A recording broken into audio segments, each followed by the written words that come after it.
Hey guys, it's Dan with Pain Free You. Today's topic is going to be choose your response. Before we do that, I just want you to kind of breathe in the confidence. Exhale the skepticism and doubt. Breathe in the peace. Exhale the stress. Breathe in the smiles. Exhale the frowns. So, today's topic is going to be choose your response. And this is really important because I see every day in the comments in my group and the other TMS groups, people are like, yeah, I'm trying to ignore the pain. Or I don't know how to ignore the pain. I'm trying to ignore the pain, but that doesn't work. I can't ignore the pain. I can't ignore it, can't ignore it. And that becomes a point of self-judgment. Because if people are perceiving the instructions to be ignore your pain, and then the pain is kicking them in the butt and they notice it, and they're like, I can't ignore it. It's just a point of self-judgment and a self-criticism to say, crap, I know I'm supposed to ignore the pain, but I can't. How do I do that? It's really hurting bad. How am I supposed to ignore the pain? And you will never hear me tell you to ignore the pain. Why? It's virtually impossible. You just can't. You know, if somebody is punching you in the face and somebody else goes, ignore it, you just can't, right? So the same thing with any pain or any major symptom that we may be experiencing. You know, ignore your symptoms.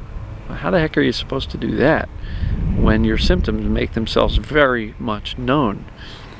So don't try to set that goal for yourself because it's impossible. And when you're not able to ignore your pain, you'll end up just judging yourself and criticizing yourself for not being able to do this, and that's just another reason why you believe you're not going to figure this out and this isn't going to work, and you're not even good enough to figure out TMS, and supposedly TMS isn't even bad. It's like a good thing. Dan keeps telling me it's the best news ever, but I can't even figure this out, right? So trying to ignore your pain just gives you another reason to believe that you're not good enough to figure this out. So don't try to ignore the pain. I've never told you to ignore it, but I do tell you, choose your response, right? I like to say, take an attitude of, whatever. Okay, there's pain today, whatever. You can either freak out, or you can take an attitude of indifference, which I talk about all the time. People are like, but how do I get there? Well, you're not going to go from freak out to complete indifference in a day or in a single step.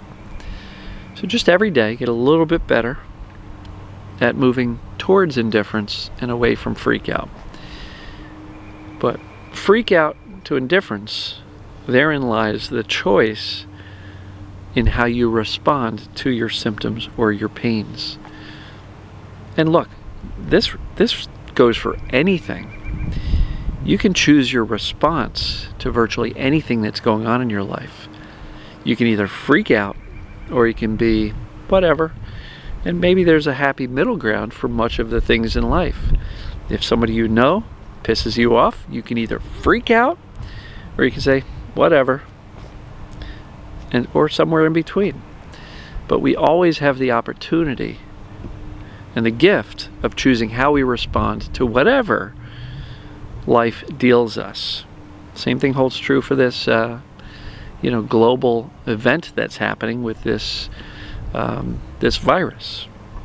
You can either choose to freak the hell out, watch news 24/7, talk about it all day, fear it, convince yourself you're going to die if you step outside of your front door. That's one response. Or you can choose to say, I'm taking the precautions, I'm safe, I'm doing what's best for me, I'm improving my immune system by managing and lowering my stress, I'm eating healthy, basically doing the right things, and therefore my response is I'm okay, and the people I love are okay, because we're all kind of communicating and doing what we can within the guidelines to stay safe. Or you can watch TV news all day long freaking out, right? You have a choice. So don't try to ignore negative things in your life, like pain or symptoms or the news cycle or whatever. But you can choose how much you indulge in these negative things. And yesterday's video was to shift your focus away from the pain. Well, there are certain times when that's really, really hard. It's really, really hard to not be aware of and pay attention to the pain or the symptoms when they're kicking your butt. But we can always choose how we respond to it. This came up in a call yesterday with a lady who has migraines. And inevitably, when she can feel them coming on, things change. Gets a little sinus pressure in the back of her head, and she can kind of sense them coming on. And invariably, that creates a lot of fear because, oh no, the last one was awful, right? And she can quickly get into the fear-based response of a migraine. But in the manner of our discussion, she explained, well, sometimes when I'm at work and I can't really just tell my boss I'm leaving, I'm going home, so I feel a migraine coming on, I just make the decision that, well, nothing I can do about it, so I'm going to keep on working. And she kind of returns her focus back to her job and her work, and her response that she is choosing is, don't get caught in fear over these warning signs of an oncoming migraine. And by shifting her focus back to her job and working and saying, well, whatever it is, inevitably what happens is when she's able to do that, the migraines either don't become full-on migraines or they're not nearly as strong as if she were to, go into a conference room and close the door and lay on the floor and, oh my God, here it comes, oh no, this is going to be awful, right? So by choosing her response, she actually had real evidence that choosing a more confident, I'm not going to worry about this response, the symptoms invariably never got as bad, and in some cases never turned into a full-blown migraine. So how does that apply to you and your symptoms? It just means that if they come knocking on your door and saying, hey, pay attention to me, you can either choose to freak out, or you can choose to say, not today, Mr. Pain. I'm going to have a good day. I'm not going to worry about you. I've got some stuff I want to do, other things I want to focus on. And we can choose our response, which is to not be reacting with the typical common fear, and just simply calmly say, I'm going to shift back over to what I want. Gratitude. Feel my emotions. Hey, I'm starting to feel the pain a little bit more. What's going on emotionally? What emotions am I not really attending to or resolving that maybe I should? Sometimes we can connect the dots between an emotion or a stressful event and the onset of symptoms. Sometimes we can't. It doesn't matter. But by getting into the practice of shifting your attention away calmly and with confidence away from the symptoms that are trying to get your attention, say, yeah, you don't matter, whatever, I'm going to shift back over here. What's going on in my emotional world, stress world?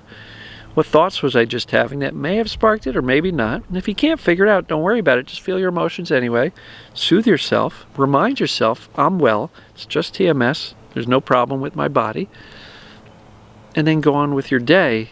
You will notice after one or two tries of doing this, inevitably, not only do you feel less severe symptoms, but guess what?